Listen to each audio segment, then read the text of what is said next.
نبی علیہ الصلوۃ والسلام یو پیری د غزوی نه روانو نو په لاره باندې په یو ځای کې پړاو واچولو او نبی علیہ الصلوۃ والسلام صحابه کرامو ته وفرمایل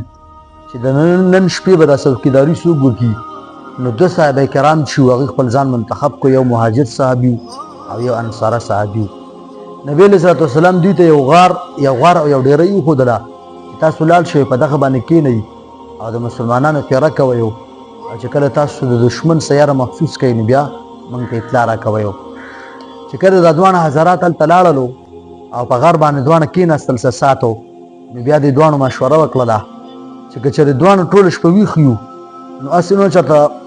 بیا موږ له نیمه شپه کې خوب راشي او د نبي علیه صلات وسلام هغه ذمهداري چې د هغه زموږ نه پاتې نه شي نو په دې وجه باندې به داسې وکړو چې یو کس به ویده شي